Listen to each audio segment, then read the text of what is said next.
देख रहे हैं दस्तक। स्वागत है आपका। आपके साथ मैं हूं सईद अंसारी। क्या अगले कुछ घंटों में रूस पर नेटो बड़ा हमला कर सकता है? इस सवाल का कारण है बेल्जियम के रक्षा मंत्री का बयान, वही बयान जिसे महायुद्ध का संकेत माना जा रहा है।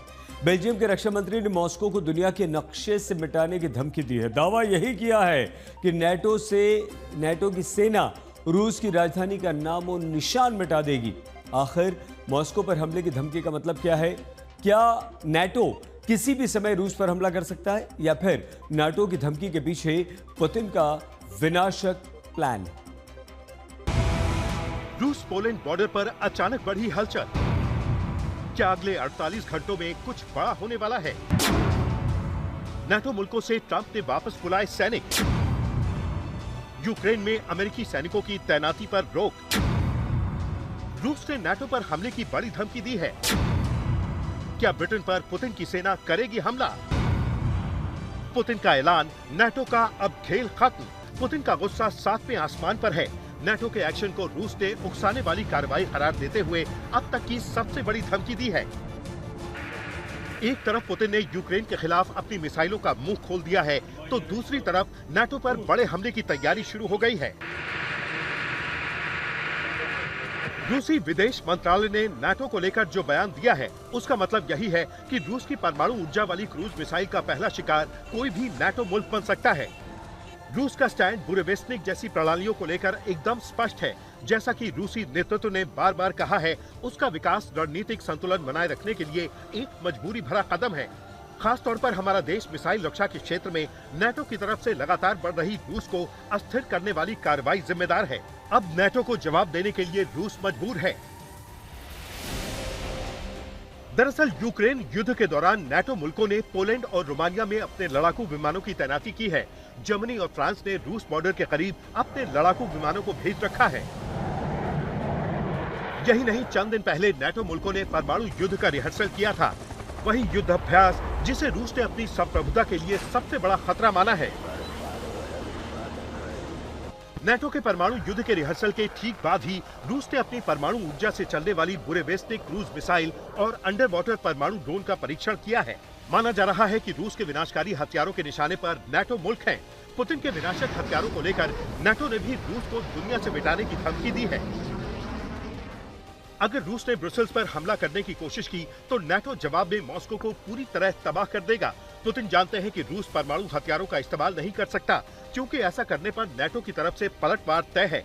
अगर रूस परमाणु हमला करता है, तो इसका मतलब दुनिया से रूस का अंत है।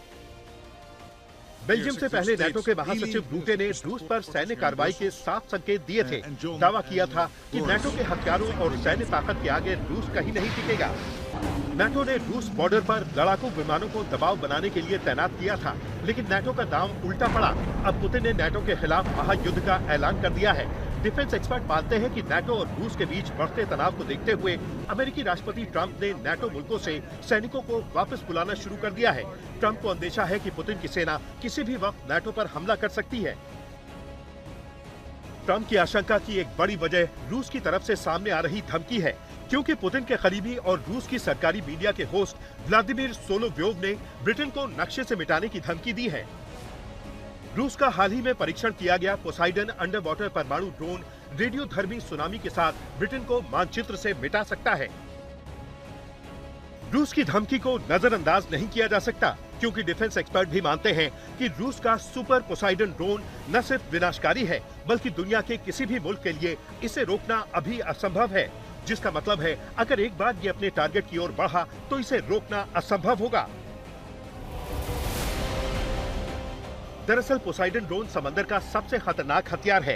पोसाइडन ड्रोन से समंदर की गहराई से एटमी हमला संभव है। पोसाइडन के विस्फोट से समंदर में सर्वनाश वाली सुनामी आ सकती है।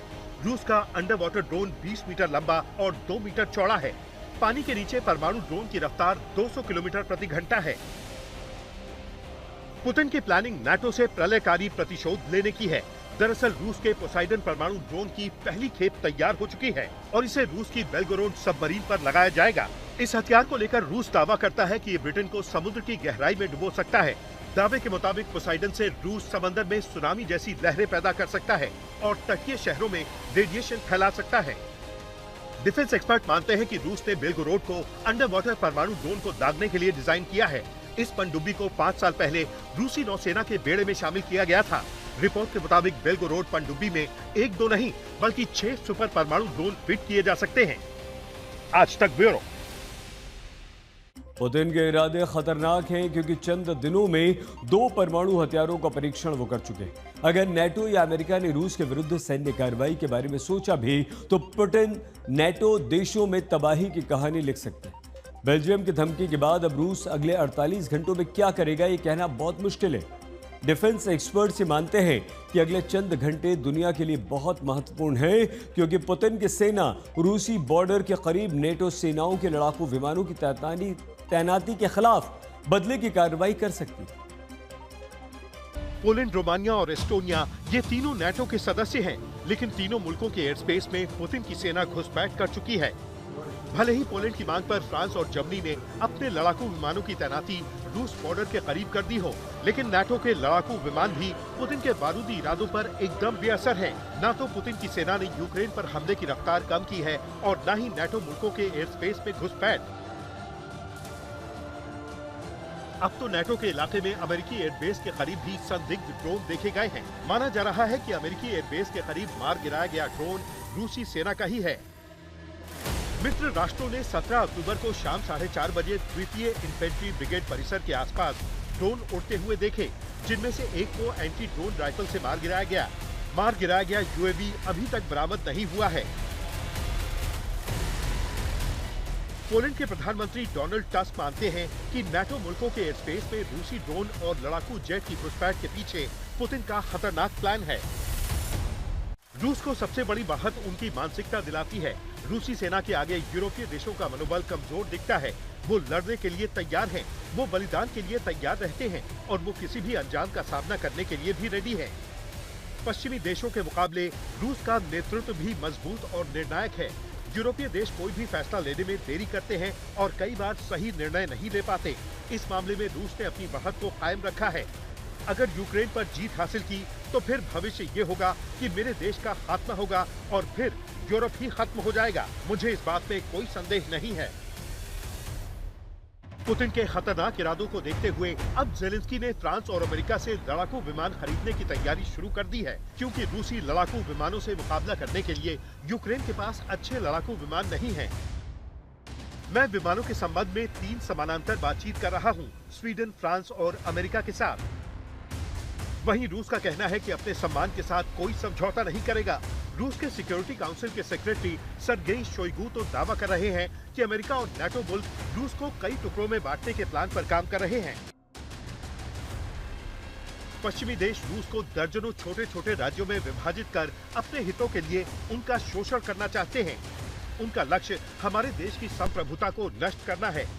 वे हमारी मातृभूमि को दर्जनों छोटे छोटे राज्यों में विभाजित करना चाहते हैं ताकि वे उसे अपने अधीन कर सकें, उनका शोषण कर सकें और अपने स्वार्थों के लिए उनका इस्तेमाल कर सकें। पश्चिम रूसी लोगों की एकता को समझने में विफल रहा है। आज रूस और उसका पूरा समाज आक्रामक बाहरी दबाव में है। हम शक्तिशाली रूस विरोधी प्रचार का सामना कर रहे हैं। हमारे इतिहास, संस्कृति और आध्यात्मिक मूल्यों पर हमले लगातार जारी हैं। रूस का आरोप है कि युद्ध विराम की राह में सबसे बड़ा रोड़ा नाटो है। नाटो की शह पर ही यूक्रेन लगातार रूस के खिलाफ दुनिया को गुमराह कर रहा है। ऐसे में रूस मानता है कि नाटो का इलाज जब तक नहीं होगा तब तक युद्ध विराम संभव नहीं है। आज तक ब्यूरो।